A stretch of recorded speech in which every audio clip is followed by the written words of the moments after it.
যেখানেই থাকো বন্ধুরা, আশা করি সবাই ভালো আছো। আজ দেখো বাড়িতেই বানিয়ে নেব একটু ছানা। এই পরিমাণ দুধের জন্য একদম টাটকা দুধের ছানা, ভিনিগার কিংবা লেবুর রস যেটা থাকবে সেটাই হাতের কাছে চট করে বানানো হয়ে যায় বাড়িতে। এই পরিমাণ দুধের জন্য একটা লেবুর রস আর ভিনিগার হলে ভিনিগার এক ঢাকনা ভিনিগার দিলে যথেষ্ট। দুধটা ভালো করে ফুটিয়ে তারপর এভাবে ভিনিগার কিংবা লেবুর রসটা দিয়ে নাড়িয়ে নিয়ে জল থেকে তুলে এভাবে ছানাটা একটু চাপা দিয়ে দিয়েছিলাম একটা নরম সুতির কাপড়। একদম জলটা ঝরে দেখো কি সুন্দর একদম পনির হয়ে যাবে।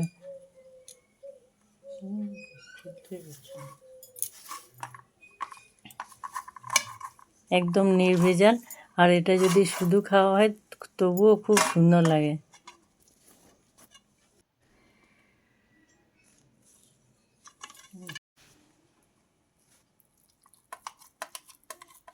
যদি বেশ কিছুক্ষণ রাখা থাকতো তাহলে ওপরটা চাপে আরও মসৃণ হতো। একটু খোঁচা খোঁচা আছে তবুও ভালো জমেছে।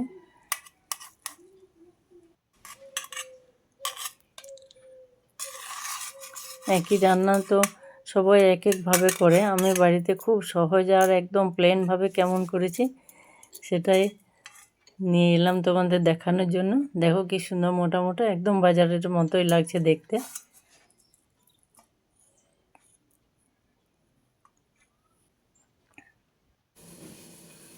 এরপর সাদা তেলে ভেজেছি আমি। তেলের মধ্যে এক চিমটি নুন আর কয়েক দানা চিনি দিলে এমন লাল লাল রঙটা আসে।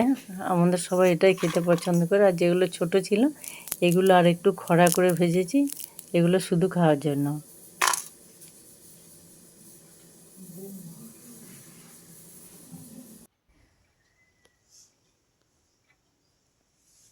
এরপর তেলটা ভালো হয়ে গরম হওয়ার পর একটু দারচিনি আর একটু এলাচ, তেজপাতা, শুকনো লঙ্কা আর পাঁচফোড়ন দিয়ে এভাবে আলুগুলো একটু সেদ্ধ করে নিয়েছিলাম। প্রতিদিনের রান্নাতে তো আমাদের বাদাম, চালমগজ এই পেস্টগুলো ব্যবহার করা হয় না, খুব সাধারণভাবে। আর আমার একদম প্লেন রান্নাটাই বেশি ভালো লাগে প্রতিদিনের। এতে একটু জিরে গুঁড়ো, ধনে গুঁড়ো আর হলুদ আর একটু নুন পরিমাণ মতো দিয়ে ভালো করে আলুগুলো কষিয়ে নেবো। আর বাড়ির ধনে পাতা আছে, একদম সারটার কিছু দেওয়া নয়, খুব সুন্দর শুধু মাটির ওপর ধনে পাতার গন্ধটা খুব সুন্দর। এর মধ্যে দিয়ে দেবো আর একটু ধনে পাতা। নিরামিষ রান্নাতে একটু ধৈর্য ধরে কষালে রান্নাটা খুব ভালো হয়।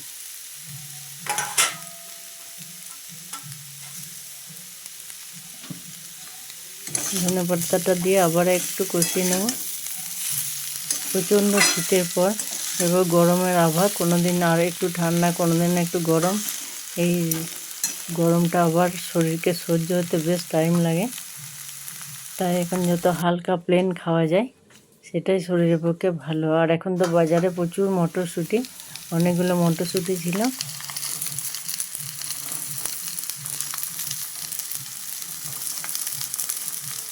এই যে সবজিটা হবে না, এই সবজিটা ভাত, রুটি, পরোটা, লুচি যে যাই দিয়েই খাক সব দিয়েই খেতে সুন্দর লাগে এটা।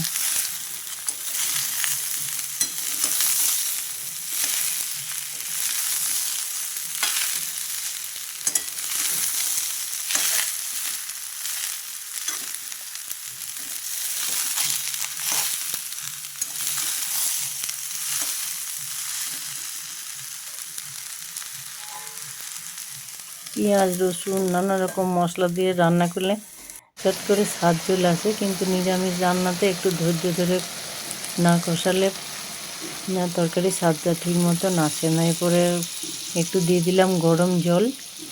আর এগুলো কোনো নোংরা নয়, ওই যে বাটিতে আলু সেদ্ধটা রাখা ছিল সেই বাটিতেই জলটা গরম করে নিয়েছিলাম।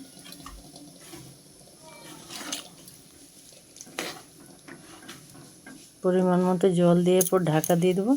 বাস একবার ফোটার পর দেখো তারপর কিভাবে কমপ্লিট করব সবজিটা।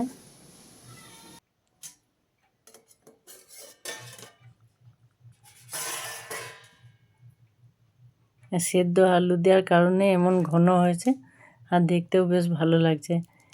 এরপর দুটো কাঁচা লঙ্কা উপর থেকে দিয়ে ওই ভেজে রাখা পনিরগুলো দিয়ে দেবো এতে।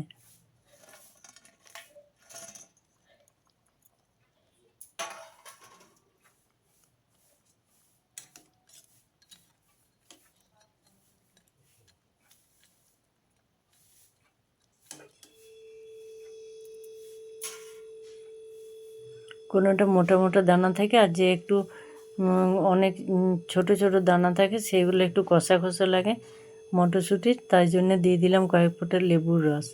এই লেবুর রসটা দিলে একটা খুব সুন্দর গন্ধ আসবে আর ওই কষা ভাবটা চলে যায়। প্রতিদিনের রান্নাতে ঘি সস এগুলো ব্যবহার করলে কেমন একই টাইপের লাগে। এরপর আবারও ঢাকা দিয়ে রেখে দেবো, বা সবে ব্যবহার করা যাবে। আর কেমন লাগলো তোমরা অবশ্যই জানিও। আজ এই পর্যন্ত, আসি বন্ধুরা, আবার দেখা হবে।